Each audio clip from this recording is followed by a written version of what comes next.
রাত হলে অন্ধকার যেরকম সব জায়গাকে ছেয়ে যায়, এমন কোন জায়গা বাদ থাকে না যেখানে অন্ধকার ঢুকে না। ঠিক কিয়ামতের আগে ফিতনা সব জায়গাকে ছেয়ে যাবে। পৃথিবীর যে প্রান্তে মানুষ থাকুক, যেই মানুষই থাকুক, আলেম গায়রে আলেম, কেউ রক্ষা পাবে না, সবাইকে ফিতনা ছেয়ে যাবে। এই বিষয়ে নবী সাল্লাল্লাহু আলাইহি ওয়াসাল্লাম আমাদেরকে সতর্ক করার মানে হলো, ঝড় আসতে পারে, তোমরা যখন সে সময় পৃথিবীতে থাকবে তোমরা সতর্ক থাকবে এবং ফিতনা তোমাদের ঈমান হরণ করবে। আল্লাহ সুবহানাহু ওয়া তাআলা তার হাবিব মুহাম্মদ সাল্লাল্লাহু আলাইহি সাল্লামের মাধ্যমে আমাদের জন্য অনেকগুলো ভবিষ্যৎবাণী করেছেন, অনেকগুলো সতর্কীকরণ আল্লাহ রাব্বুল আলামিন করেছেন। যে সমস্ত ভবিষ্যৎবাণীগুলো আমাদের জন্য গুরুত্বপূর্ণ, অতীব গুরুত্বপূর্ণ, এবং যে সমস্ত বিষয়ে আল্লাহ রাব্বুল আলামিন তার হাবিব মুহাম্মদ সাল্লাল্লাহু আলাইহি সাল্লামের মাধ্যমে আমাদেরকে সতর্ক করেছেন, সে বিষয়গুলোর মধ্যে থেকে অন্যতম একটা বিষয় হলো, পৃথিবীর আয়ু যখন শেষ হয়ে আসবে, মহাপ্রলয় মানব ইতিহাসের সবচেয়ে বড় ঘটনা, যে ঘটনার মধ্য দিয়ে আল্লাহ তাআলা সৃষ্টি জগতের এই বিশাল বড় আয়োজন, এটার সমাপ্তি আল্লাহ তাআলা ঘটাবেন, সেই ঘটনার যত নিকটবর্তী হবে পৃথিবী, তত বেশি পৃথিবী ফিতনা সংকুল হবে এবং ফিতনায় পৃথিবী পরিপূর্ণ হয়ে যাবে।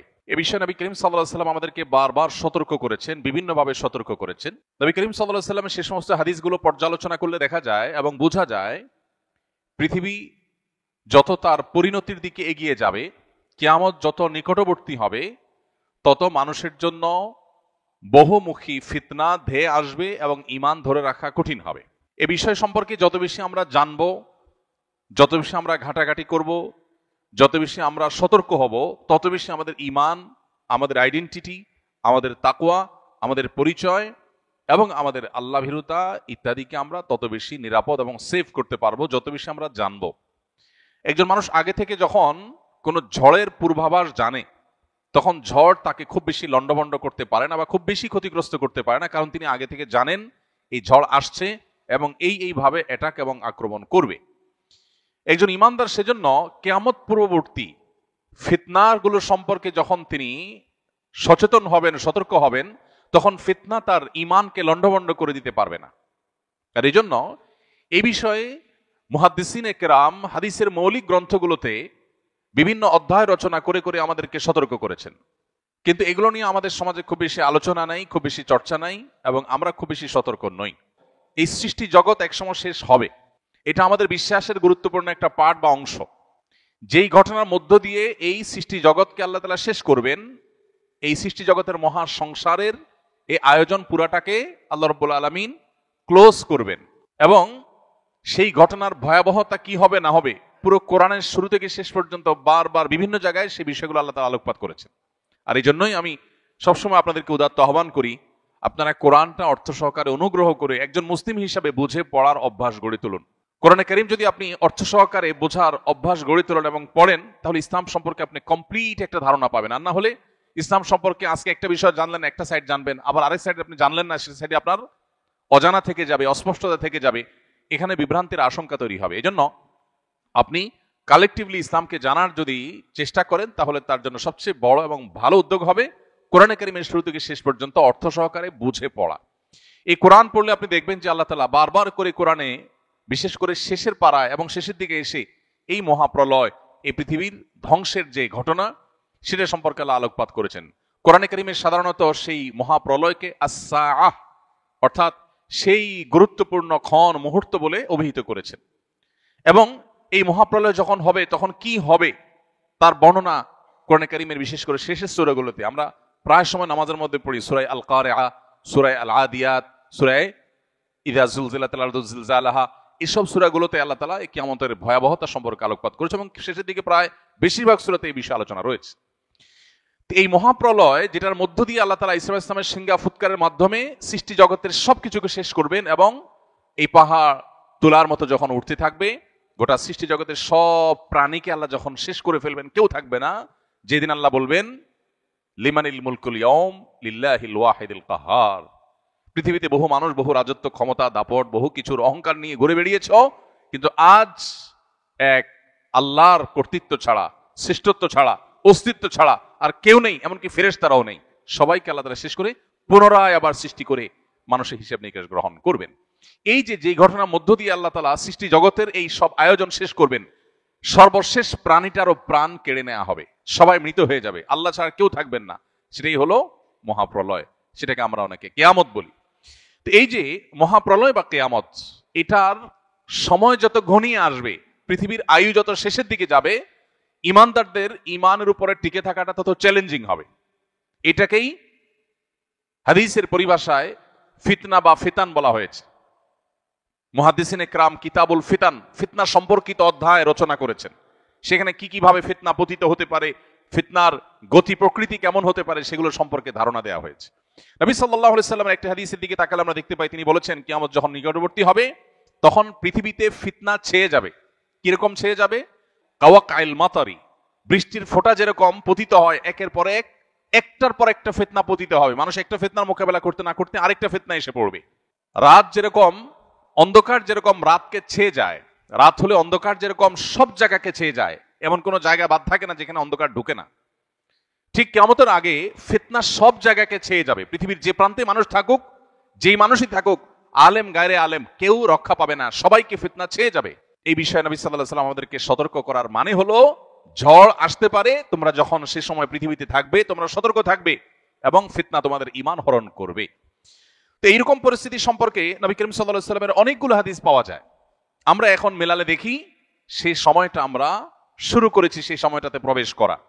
এটা কতদূর প্রলম্বিত হবে, কতদিন দীর্ঘায়িত হবে, কত বছর চলবে, সেটা কি 100 বছর চলবে না 1000 বছর চলবে, আল্লাহ তাআলা ভালো জানেন। তবে ফিতনার মধ্যে আমরা প্রবেশ করে ফেলেছি। খোদ নবী করিম সাল্লাল্লাহু আলাইহি সাল্লামের সময় থেকে সাহাবায়ে কেরাম ফিতনার আশঙ্কায় শঙ্কিত থাকতেন, সবসময় ভয়ভীত থাকতেন এবং এই ফিতনার আক্রমণে সতর্ক থাকতেন। তাহলে আজ প্রায় 1450 বছর পর নবী সাল্লাল্লাহু আলাইহি সাল্লাম যে ফিতনার কথা বলেছেন, আমরা তাকালে দেখি অফিসে যাই সেখানে ফিতনা, শিক্ষা প্রতিষ্ঠানে যাই সেখানে ফিতনা, ফ্যামিলিগত জীবনে প্রবেশ করলে সেখানে ফিতনা। ফিতনা ছাড়া আমরা কিছু দেখি না। এমনকি ধর্মীয় প্রতিষ্ঠানগুলোতেও নানাবিধ ফিতনা। ফিতনা জিনিসটা কি আমরা অনেকেই ফিতনা বিষয়ে পরিপূর্ণ ক্লিয়ার না বা পরিষ্কার না হয়তোবা। ফিতনা মানে আমরা ধোঁয়াশা বলতে পারি, বিভ্রান্তি বলতে পারি। কোথাও আপনি দেখতে পাচ্ছেন মরিচিকা, যে মরিচিকা আপনি দেখছেন খোলা চোখে পানি, সেটা আসলে পানি না, সেটা মরিচিকা।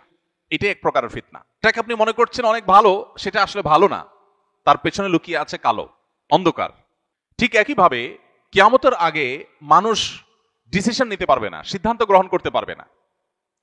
এমন এমন ইস্যু আসবে যে ইস্যুতে তার ঈমান নিয়ে সে সন্দেহের দোলাচলের মধ্যে পড়ে যাবে, যে আসলে আমি ঠিক আছি, আমার বিশ্বাস আদৌ ঠিক আছে।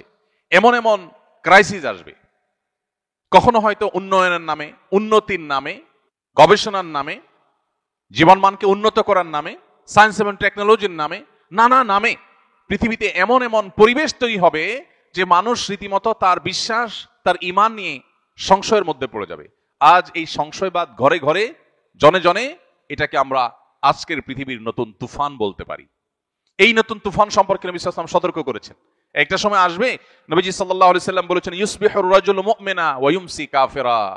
মানুষ সকালবেলা ঈমানদার হয়ে সকাল করবে, দিন শুরু করবে, সন্ধ্যায় সে বেঈমান হয়ে যাবে। কারণ হয়তো সন্ধ্যায় ঈমান থাকবে কিন্তু সকালে ঘুম থেকে উঠে সে বেঈমান হয়ে যাবে। ঈমানটা এত ঠুনকো হবে, এত দুর্বল হবে, কচুপাতার পানির মতো এতটা নড়বড়ে হবে যে তার আইডেন্টিটি মুহূর্তের ভিতর পরিবর্তন হবে। এমন এমন চমক আসবে। এখন পৃথিবীটা হলো চমকের পৃথিবী, একের পর এক চমক। আমরা সার্চ ইঞ্জিনের যে চমক, সেটা দেখে সারতে না সারতে এআই এর চমক, আর্টিফিশিয়াল ইন্টেলিজেন্সের চমক আমাদের সামনে এসে উপস্থিত। আমরা যোগাযোগ ব্যবস্থার ক্ষেত্রে একটার পর একটা চমক দেখছি।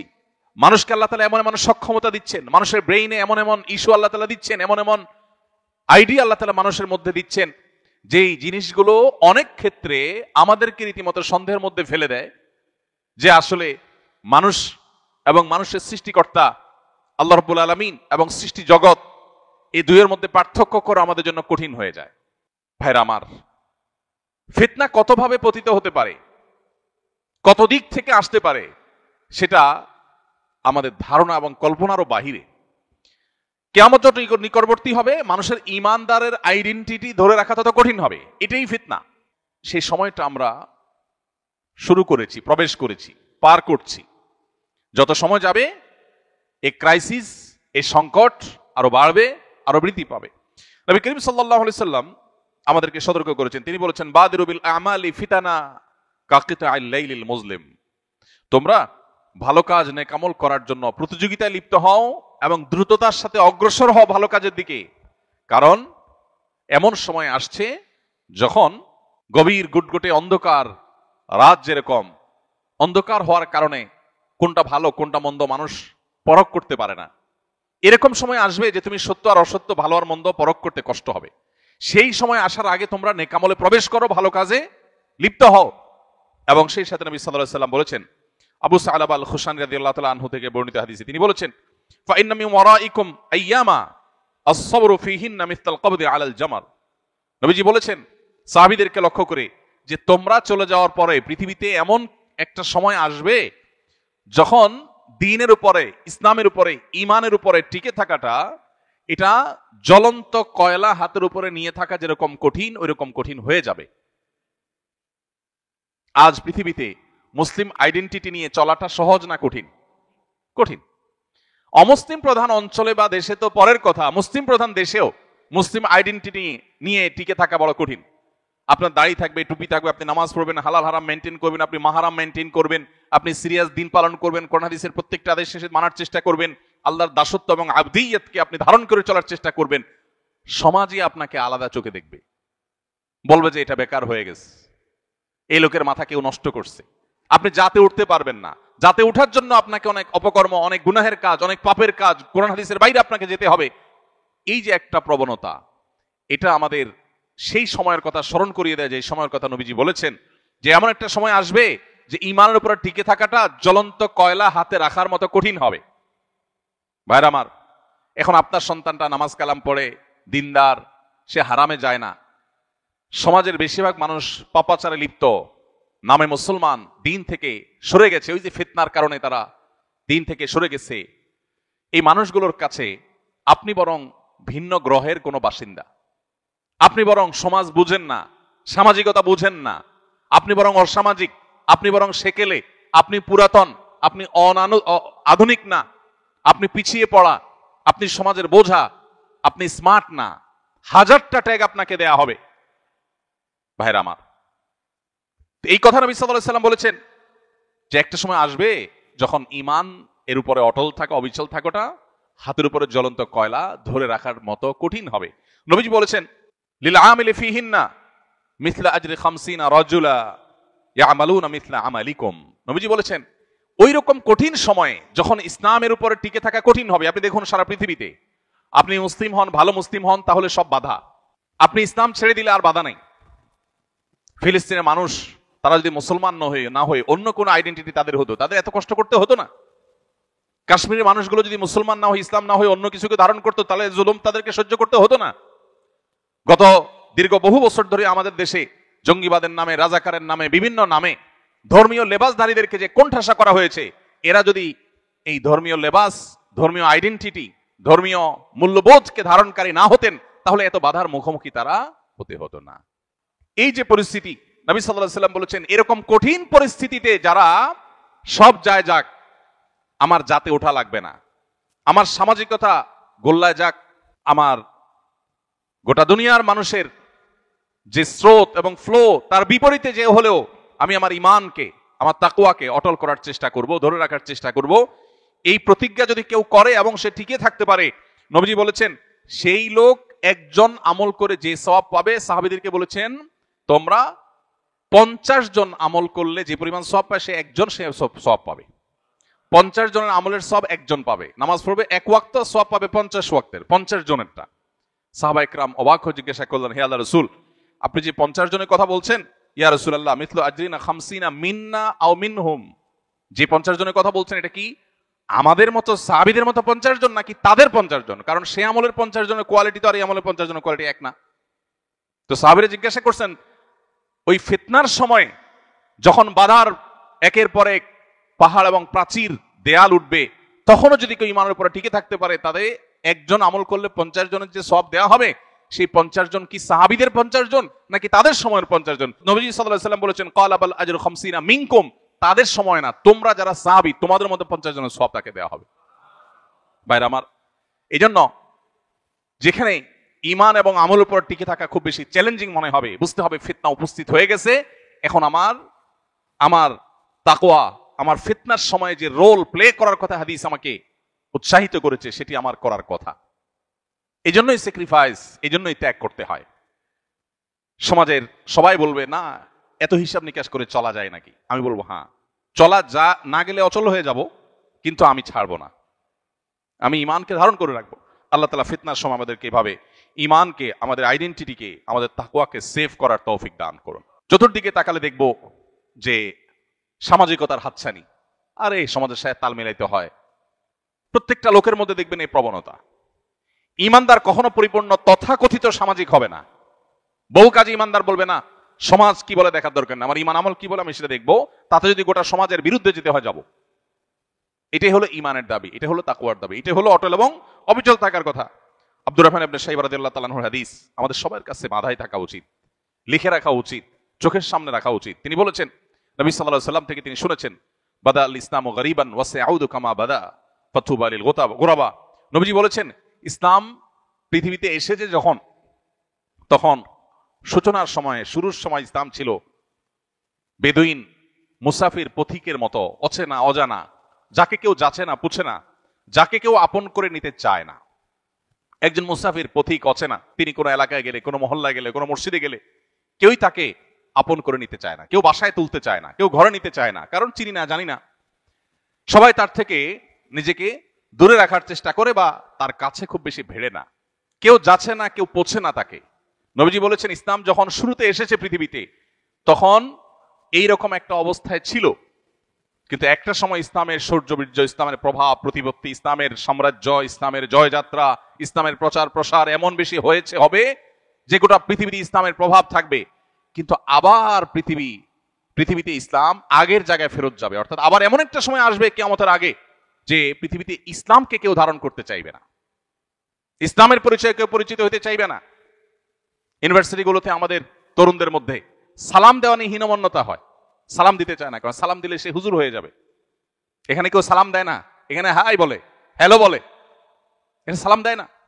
ঠিক একইভাবে কর্পোরেট দুনিয়াতে, সেখানে যারা বসবাস করছেন, ব্যক্তিগত জীবনে ইসলাম যতই প্র্যাকটিস করুক, ওখানে উনি সালাম দেন না, কারণ এখানে সালাম দেওয়া না প্রচলন নাই। এরকম আরো বহু বিষয়ের প্রচলন নাই। তো এইরকম সময়গুলোতে নবী সাল্লাল্লাহু আলাইহি সাল্লাম বলেছেন, যখন পৃথিবী তার শেষ পরিণতির দিকে আসবে, ইসলাম আবারও ওই প্রথম যুগে যেরকম ইসলাম কেউ ধারণ করতে চাইতো না, মক্কাতে যখন ইসলাম শুরু হয়েছে, ইসলামের পরিচয় পরিচিত হওয়াটা রিস্কি ছিল। এই পরিচয় পরিচিত হলে তারপরে জুলুম নেমে আসতো, কেউ ওয়েলকাম করতো না, গরিব ছিল, অসহায় ছিল ইসলাম। নবীজি বলেছেন, কিয়ামতের আগে আবার এরকম একটা সময় আসবে যখন ইসলাম এরকম অসহায় হবে, কেউ ইসলামকে ধারণ করতে চাইবে না, সবাই জাতে উঠতে চাইবে। নবীজি বলেছেন, ফাতুবা লিল গুরাবা। এই যে শুরু এবং শেষ ইসলামের, মাঝখানে জয়যাত্রা, শুরুতে কঠিন সময় ছিল মক্কাতে, আবার কঠিন সময় আসবে পৃথিবীতে।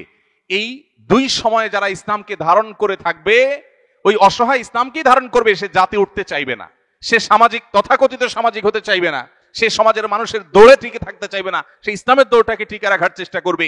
এই মানুষগুলোকে নবীজি বলেছেন, এরা হলো ইসলামের সে অসহায় সময়ের সঙ্গী। এই মানুষগুলো সম্পর্কে নবীজি বলেছেন, ফাতুবা, তারা যেন সুসংবাদ গ্রহণ করে, এদের জন্যই হলো আখিরাতের শেষ হাসি। ভাইরা আমার, তখন নবীজিকে জিজ্ঞাসা করা হলো, মানিল গুরাবা ইয়া রাসূলুল্লাহ, হে আল্লাহর রাসূল, ইসলামের কঠিন সময়ে যারা ইসলামকে ধারণ করবে, আপনি যাদেরকে গরীব বলে আখ্যায়িত করেছেন, এখানে অর্থকই না থাকলে যে গরীব হয় সেটা উদ্দেশ্য নয়, বরং দুঃসময়ের কাণ্ডারি, যাচ্ছে না পোছে না সেরকম পথিকের মতো ইসলামকে ধারণকারী বলতে হে রাসূল আপনি কাকে বুঝিয়েছেন? নবীজি তখন বলেছেন, আল্লাযীনা ইউসলিহুনা ইযা আফসাদান নাস, মানুষ যখন ফিতনায় পতিত হয়ে যাবে, সমাজ যখন নষ্ট হয়ে যাবে, তখন যারা মানুষের সংশোধনে কাজ করবে, নিজেরা কোরআন হাদিসের পথে থাকবে আর সমাজকে সংশোধনের পথে আহ্বান করবে, এই মানুষগুলো হলো সেই মানুষ যাদের জন্য নবী সাল্লাল্লাহু আলাইহি ওয়াসাল্লাম সুসংবাদ দিয়েছেন। ভাইরা আমার, সেরকম কঠিন সময় আমরা পার করছি। আমাদের দরকার এখন ঈমানকে আঁকড়ে ধরা, আমাদের দরকার এখন মুসলিম আইডেন্টিটিকে আঁকড়ে ধরা। আমরা দেখব চতুর্দিকে, আমাদের সন্তানদের, আমাদের পরিবারে, আমাদের আশেপাশে, আমাদের সমাজে, সোসাইটিতে, পরিবেশ, সব দিকে আমরা দেখব যে সবাই জাতে ওঠার চেষ্টা করছে। কেউ তার অরিজিনকে ধরে রাখার, মৌলিকত্বকে ধরে রাখার, তার শেকড়কে সন্ধান করবার চেষ্টা করছে না।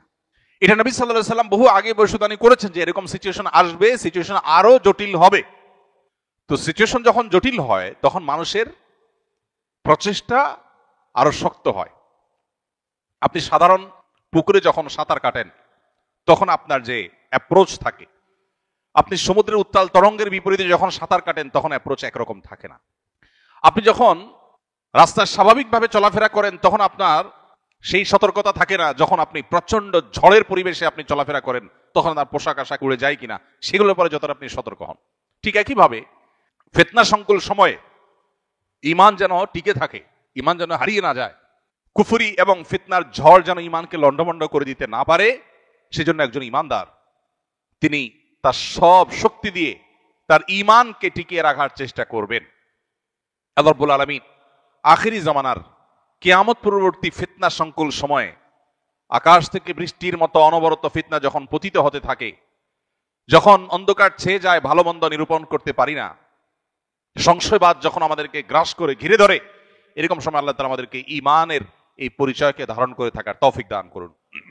ভাইরা আমার, আমরা চতুর্দিকে দেখি নানাবিধ ফিতনা, ফিতনার তালিকা, ফিতনার নজির, ফিতনার দৃষ্টান্তগুলো যদি আমরা আলোচনা করতে চাই সেটা অনেক লম্বা, অনেক দীর্ঘ। এর মধ্যে থেকে একটা উদাহরণ হলো আজকের পৃথিবী উন্নয়নের নামে আমাদের এমন জীবনধারা বা এমন লাইফস্টাইল আমাদেরকে উপহার দিয়েছে যেখানে মানুষ প্রচুর পরিমাণ সম্পদ কামাই করা এবং খুব বেশি সুখ স্বাচ্ছন্দ্য আর ভোগ বিলাসের মধ্যে থাকা, এটা জীবনের অন্যতম লক্ষ্যে পরিণত হয়েছে। এখন এই পাইপলাইনে যখন মানুষ একবার প্রবেশ করে তখন এটার কোনো শেষ থাকে না। টাকা পয়সা কামাই করা, সমাজের স্রোতের তালে চলা, সামাজিকতা মেনটেন করে চলা এবং অন্য 10 জনের মতো হয়ে চলার চেষ্টা করা, এগুলো মানুষকে তার দ্বীন, তার ঈমান, তার আখিরাত এই চর্চা থেকে আস্তে আস্তে তার অজান্তে দূরে সরায় দেয়। এই জন্য নবী করিম সাল্লাল্লাহু আলাইহি সাল্লামকে আল্লাহ তাআলা সতর্ক করেছেন, আমাদেরকে আল্লাহ সতর্ক করেছেন। কোরআনে কারিমে আল্লাহ বলেছেন, ইন্নামা আমওয়ালুকুম ওয়া আওলাদুকুম ফিতনা, তোমাদের সম্পদ এবং সন্তান এগুলো এক প্রকারের ফিতনা, অর্থাৎ এগুলো তোমাদেরকে ধোঁয়াশার মধ্যে ফেলে দেয়। ঈমান নাকি টাকা পয়সা, ঈমান নাকি সামাজিক স্ট্যাটাস, ঈমান নাকি সন্তান সন্ততির তথাকথিত ক্যারিয়ার। অনেক সময় আখিরাত ডুবাই দিয়ে সন্তান সন্ততির ক্যারিয়ারকে আমরা উপরে তোলার চেষ্টা করি। অনেক সময় সম্পদ এর পাহাড় গড়বার প্রয়োজনে ঈমান, আমল, আকীদা, হালাল হারাম সবকিছুকে ডুবাই দেই। তাহলে আমি যে কোনটা গ্রহণ করব, কোনটা আমার গ্রহণ করা উচিত, এই সিদ্ধান্তহীনতাটাই হলো ফিতনা। নবীজি বলেছেন, সন্তান সন্ততি সম্পদ এগুলো তোমাদেরকে ধোঁয়াশায় ফেলে দিবে, বিভ্রান্তিতে ফেলে দিবে, তুমি কোন দিকে যাবে, এবং বিভ্রান্ত হয়ে দেখা যায় ভুল পথে গিয়েছ, আখিরাত বরবাদ করে ফেলেছ। এর বাইরে আজ ভালো এবং মন্দের যে মাপকাঠি, এই মাপকাঠিগুলো পরিবর্তন হয়ে যাচ্ছে। গোটা বিশ্বে পাওয়ার হোল্ড করা, সম্পদ কামাই করা, এটাই মানুষের মর্যাদার মাপকাঠি হয়ে গেছে, মানদণ্ড হয়ে গেছে। ভালো মানুষের ভাত নাই, সহজ বাংলা। ভাত আছে কার? যার পাওয়ার আছে, যার টাকা পয়সা আছে। যত নিকটবর্তী হবে পৃথিবী তত সেদিকে মানুষ চলে যাবে। সমাজে এইরকম পরিবেশে পরিস্থিতি মানুষ চিন্তা করবে, ভালো মানুষই পরে, আগে টাকা পয়সা কামাই করি, আগে পাওয়ার গেইন করি। কারণ পাওয়ার গেইন করলে, টাকা পয়সা কামাই করলে সমাজে সবাই বাহবা দিবে। এখন এই সময়টাতে সমাজে আমি লাইমলাইটে আসাটা গুরুত্বপূর্ণ না আমার মুসলিম আইডেন্টিটিকে ধরে রাখা গুরুত্বপূর্ণ, এটা হলো ফিতনা। বেশিরভাগ মানুষ জোয়ারে গা ভাসায়, না এ যুগে টাকা পয়সা না হলে চলে নাকি, এ যুগে ভালো চেয়ারে না গেলে চলে নাকি। কিন্তু যে ইমানদার, ওই যে 50 গুণ সাহাবীদের সমান 50 জনের সওয়াব পাবে, সেই লোক সমাজের এই গড্ডালিকায় স্রোতে গা ভাসায় না, সে বিপরীতে চলে। সে বলে, না আমার সামাজিকতার দরকার নাই, সবাই হ্যাঁ চোখে দেখুক, কিন্তু আমি সততা, আদর্শ, নীতি এটাতে আমি ছাড় দিব না। তাতে আমার পরিবারের লোকদের কাছে আমি খারাপ হতে পারি। স্ত্রী হয়তো বলতে পারে যে এটা অচল, অচল না। হয়তো সন্তানরাও বলবে, আমার বাবা সে আমাদেরকে কিছু দিয়ে যায়নি। হয়তো মা বাপ ভাই বোনও বলবে যে এই ছেলে সমাজের সাথে তাল মেলাতে পারে নাই, সোজা সরল বেকুব। তারপরও সে তার ঈমানকে, তার তাকওয়াকে, আল্লাহর গোলাম এবং বন্দীকে সে আঁকড়ে ধরবে। ভাইরা আমার, এরকম হাজার লাখো অগণিত ফিতনা আছে এই চাকচিক্যময় পৃথিবীতে। ভোগবাদের ফিতনা আমাদের সবাইকে ভোগবাদী করে তুলছে। একজন ইমানদার যার আখিরাতের প্রতি বিশ্বাস আছে, তিনি জানেন দুনিয়াটা সামান্য সময়ের পারাপারের জায়গা, কিন্তু ভোগবাদ আমাদের সমাজে আমাদেরকে এমন ভাবে গ্রাস করে ফেলেছে যে আমাদের মনে হচ্ছে এটাই অনন্তকাল বেঁচে থাকার জায়গা। যিনি টাকার জন্য মরিয়া হালাল হারাম বাজ বিচার করছেন না, তিনি নিজেও জানেন এটা আগামী 1 মিনিট পরও তিনি ভোগ করতে পারবেন কিনা তার গ্যারান্টি নাই। পৃথিবীতে কেউ তাকে গ্যারান্টি দিতে পারবে না, কিন্তু এরপরও তিনি এর জন্য পাগল। এবং তিনি হাজার হাজার শত শত বছর বাঁচবেন না সেটা তিনি জানেন, তারপরেও এত টাকা কামাই করার পরেও তার চাহিদা শেষ হচ্ছে না যত টাকা তার শত শত বছর কেউ শেষ করা যাবে না। তারপর তিনি পাগল পড়া ফিতনা, এই ফিতনার জালে তিনি পড়ে গেছেন, আর বের হতে পারছেন না। এই নেশায় তিনি ডুবে গেছেন, ব্যাক করতে পারছেন না, আখিরাতকে ডুবাই দিয়েছে। ভাইরা আমার, এরকম বহুবিধ ফিতনা আমাদেরকে গ্রাস করছে। রক্ষার উপায় কি? রক্ষার উপায় হলো কোরআন এবং হাদিসকে আঁকড়ে ধরা। কোরআন এবং হাদিসকে যারা আঁকড়ে ধরবে তারা ফিতনা থেকে রক্ষা পাবে। নবী সাল্লাল্লাহু আলাইহি ওয়াসাল্লাম বলেছেন, আদু আলাইহা বিন নওয়াজিস। খুব কঠিন সময়ে মানুষ যখন হাত দিয়েও কিছু ধরে রাখতে পারে না, তখন মাড়ির দাঁত এটা দিয়ে কামড়ে ধরে রাখার চেষ্টা করে। ঠিক একই ভাবে তোমার ঈমানকে ধরে রাখার জন্য সর্বশেষ শক্তি মাড়ির দাঁত দিয়ে তুমি ঈমান, তোমার আত্মপরিচয় কোরআন এবং হাদিসকে আঁকড়ে ধরবে, যে আমি কোরআন হাদিসের বাইরে এক চুল যাব না, তাতে আমার সব যায় যাক। এটা হলো ফিতনার সময় নিজেকে আত্মরক্ষা করার সবচেয়ে বড় মূল মন্ত্র। আর এর পাশাপাশি নবী সাল্লাল্লাহু আলাইহি ওয়াসাল্লাম আমাদেরকে দোয়া শিক্ষা দিয়েছেন, আমরা আল্লাহর কাছে ফিতনার সময় পানাহ চাইব। আল্লাহুম্মা ইন্না নাউযু বিকা মিনাল ফিতান বা আল্লাহুম্মা ইন্নী আউযু বিকা মিনাল ফিতান মা যাহারা মিনহা ওয়া মা বাতান। আল্লাহ, প্রকাশ্য যত ফিতনা পৃথিবীতে আছে এগুলো থেকে আমি পানাহ চাই, তোমার কাছে রক্ষা চাই। আল্লাহ রাব্বুল আলামিনের কাছে আমরা দোয়া করা, চোখের পানি ফেলা এবং ফিতনার পরিবেশ থেকে বেঁচে তাকওয়ার পরিবেশে নিজেকে নিয়োজিত করা, নিবদ্ধ রাখা, এর জন্য নিরন্তর চেষ্টা করে জীবনের শেষ মুহূর্তগুলো পার করার, শেষ নিঃশ্বাস ত্যাগ করার, ঈমান এবং আমল নিয়ে ফিতনা থেকে নিজেকে বাঁচিয়ে, নিজের ফ্যামিলিকে বাঁচিয়ে, জেনারেশনকে বাঁচিয়ে আল্লাহ তাআলা আমাদেরকে দুনিয়া থেকে যাওয়ার তৌফিক নসিব করুন। আমাদের পরিবারকে, আমাদের নিজেদেরকে, আমাদের সমাজকে ফিতনার এই ভয়াবহ করাল গ্রাস এবং থাবা থেকে বাঁচানোর জন্য নানাবিধ উদ্যোগ আমাদের নিতে হবে। সবকিছুর আগে সতর্ক হতে হবে যে ফিতনা আসছে, ধেয়ে আসছে এবং ছেয়ে যাচ্ছে, এবং এই ফিতনায় বহু মানুষ হারিয়ে যাচ্ছে। এটা হলো স্রোতের পানির মতো, বানের পানির মতো। সমুদ্রের বিশাল বড় স্রোত এসে সবকিছুকে টেনে সমুদ্রের মধ্যে গ্রাস করে নিয়ে যায়। এক এক ফিতনা এসে হাজার হাজার মানুষের ঈমান আমলকে নিয়ে যায়। তরুণদের জন্য হাজার রকমের ফিতনা পৃথিবীতে আছে। এই যে বিটিএস ফ্যান হচ্ছে আমাদের ছেলেমেয়েরা, আমাদের তরুণরা, তাদের যে আকর্ষণ করবার মতো ক্ষমতা, সম্মোহনী শক্তি, দুর্বল করে ফেলার যে শক্তি, এটার ফলে নিজের অজান্তে আমি তাদের ফ্যান হয়ে যাচ্ছি। কখনো খেলোয়াড়দের ফ্যান হয়ে যাচ্ছি, কখনো তথাকথিত বিভিন্ন তারকাদের ফ্যান হয়ে যাচ্ছি, যে আমি আমার ট্র্যাক থেকে সরে যাচ্ছি, আমি ইসলাম থেকে সরে যাচ্ছি। কখনো ক্রীড়ার নামে, কখনো কৌতুকের নামে, কখনো বিনোদনের নামে, কখনো অন্য কোনো নামে এমন এমন চমক আসছে যে চমকগুলো দেখে আমি হারিয়ে যাচ্ছি। ওই স্রোত খড়কুটোর মতো করে আমাকে ভাষায় নিয়ে যাচ্ছে এবং তার ভিতরে সে গ্রাস করে নিয়ে যাচ্ছে, আমি টেরও পাচ্ছি না। আল্লাহ রাব্বুল আলামিন আখিরি জামানার এই সমস্ত ফিতনা থেকে আমাদেরকে হেফাজতে রাখুন, আমাদের ঈমান আমলকে আল্লাহ তাআলা হেফাজতে রাখুন। ফিতনার সংকুল এই সময় ঈমানকে আল্লাহ তাআলা কঠিন এবং দৃঢ়ভাবে আঁকড়ে ধরে রাখার তৌফিক দান করুন। আস সুন্নাহ ফাউন্ডেশন, উম্মার স্বার্থে সুন্নাহর সাথে।